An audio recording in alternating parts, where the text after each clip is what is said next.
সূর্যগ্রহণ অথবা চন্দ্রগ্রহণ অথবা ভূমিকম্প যখন হয় তখন গর্ভবতী মহিলাদের অশান্তি বেড়ে যায়। অর্থাৎ গর্ভবতী মহিলাদেরকে বলা হয় তোমরা ঘরের ভিতরে উঠে চুপ করে বসে থাকো, আবার বলা হয় তোমরা তরকারি কাটবা না, আবার বলা হয় তোমরা মাটিতে শুয়ে থাকবে না, আবার বলা হয় তোমরা হাঁটবা না।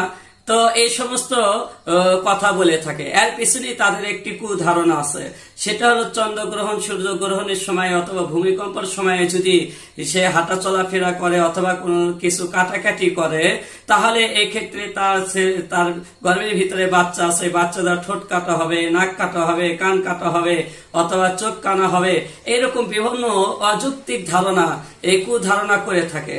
অতএব আমরা এই সমস্ত ভিত্তিহীন ধারণার থেকে হেফাজত থাকার চেষ্টা করবে ইনশাল্লাহ। এবং যে সমস্ত মহিলারা এই সমস্ত কুধারণা নিয়ে থাকে তাদেরকে আমরা এই সহি বুঝটা দেওয়ার চেষ্টা করবে ইনশাল্লাহ। ক্ষতি হওয়া না হয় এটা সব মাওলাই কারিমের হাতে।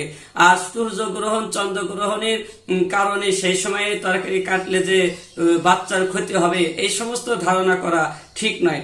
তবে বেশি ভূমিকম্প হইতেছে, নড়াচড়া হইতেছে, মহিলা পড়ে গেলে হয়তো ক্ষতি হবে, এক্ষেত্রে তাকে বলা যায় তুমি স্থির হয়ে কিছু ধরে থাকো অথবা বসে থাকো, যাতে পড়ে না যাও, পড়ে গেলে হয়তো ক্ষতি হয়ে যেতে পারে। তো আমরা সঠিক কথা মানুষকে বোঝানোর চেষ্টা করব ইনশাআল্লাহ।